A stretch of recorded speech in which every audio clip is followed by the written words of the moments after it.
Hardik Pandya ruled out of the World Cup then, and India have already announced Prasidh Krishna as his replacement. So let's get a quick reaction from Steve Harmison and Anil Kumble. Timing is a curious thing.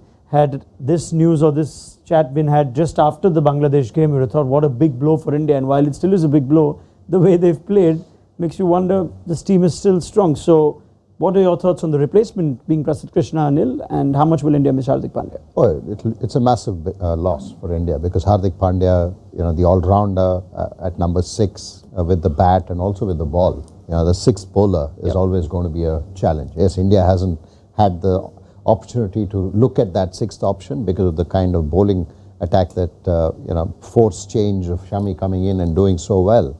But you would still want that sixth option. So it's a big loss, but a good replacement. I think Prasidh Krishna, if you look at the 4 venues that he's potentially going to play in case, if India is looking at, and a good replacement for any of the fast bowlers in case you want a backup, is Bangalore, Eden Gardens, Wankhede, and then Ahmedabad. So 4 centres where he's actually done well is a good thing. And he brings pace and also a bit of bounce from his height. So I think it's a good replacement. The choice of replacing an all-rounder with an out-and-out fast bowler, is that a statement of some sorts? What do you read into that on what India want to tell the rest of the World Cup as to what they think is their strength? We've got our game plan.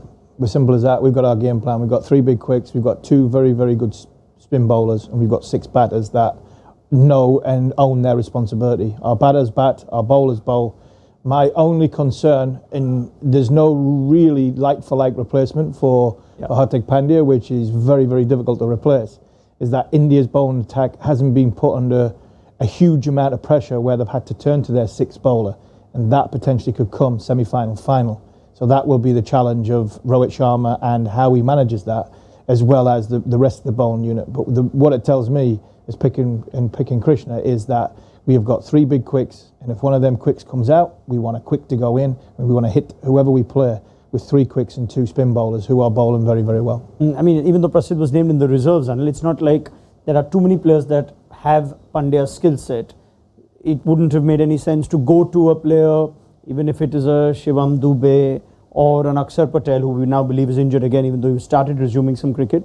But they just don't have that place, so the fast bowler makes sense? Yeah, it does, because like Steve mentioned, you just need a backup for the 3 fast bowlers. Because yes, there is Shardul Thakur, but Shardul Thakur is more the all-rounder who can give you a bit of batting and not necessarily 10 overs in a game. So you would expect a fast bowler to be as a backup, and Prasidh, I think, will fill that. This also gives the team clarity now, as Steve says. Rohit Sharma, the captain, has clarity. Oh, yes. Even though I have a long tail, I just have 5 bowlers and the batters have to just... No, I think it was more us discussing what the options need to be. I think team always had that clarity. At the start of the World Cup, they had clarity saying we need a batting all-rounder at number 8 because we still don't know whether all the 6 batters, 7 batters are in form. Shreyas Iyer was just coming in from an injury, and all of those questions. And Shubman Gill, missed out early in those 2 games. And he was coming back. So everyone's in form. So there's absolute clarity. So, 5 bowlers,